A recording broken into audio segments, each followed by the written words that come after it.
I'm here with Erica-Lynn Huberty, another one of our wonderful TAKEOVER 2020 artists in residence. Erica, tell us a little bit about yourself. Hi, I'm a fiber artist and a painter, and I like to mix those two ideas and concepts together in my work. And I've been doing this for 3 decades now. And when I say fiber, I mean anything to do with threads and textiles. So that could be anything from crochet, weaving, knitting to embroidery, and then specific embroidery like crewel work, kantha stitching, and then mixing that with my training as a painter and drawer. And I like to think of even when I'm working with thread, it's like I'm drawing with the needle and thread. So I'm following the lines, not necessarily anything that I've drawn ahead of time or planned ahead of time. Sometimes that happens. Sometimes it's just I'm sort of winging it and it's automatic as I go. I get inspiration from different things, whether it's an actual piece of fabric or a material or an idea. And I also collect a lot of things from nature. I've always been somewhat of a ad hoc naturalist, studying the natural world and the earth on my own through my own walks on the beach, and especially living out here on the East End where I'm exposed to all of that.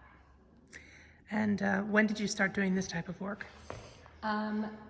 Well, I was a painting major at school and got my MFA in '95 from Bennington College, so I've been a working professional artist since then, and I started incorporating needlework into my work in about 2008, but I had always done needlework on the side as a hobby, because at that time it was considered more of a crafting hobby thing.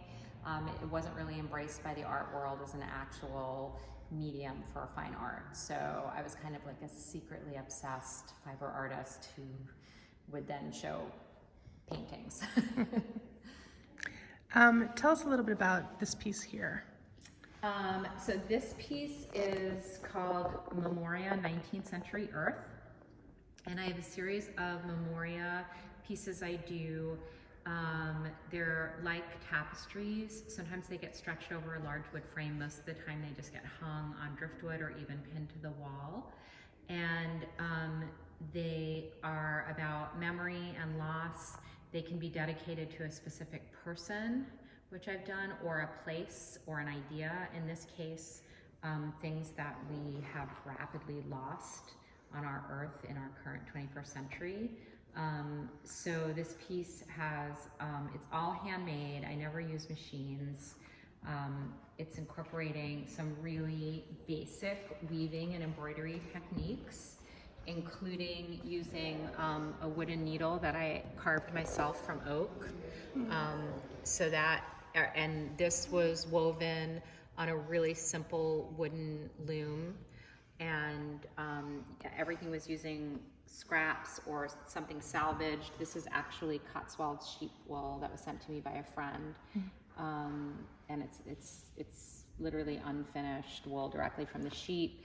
Fishbone, drawing techniques, and then the flowers I gather from grave sites, and I use them in all my Memoria pieces, and they are the silk or polyester, sometimes flowers that people leave at grave sites that then get weathered and discarded over time.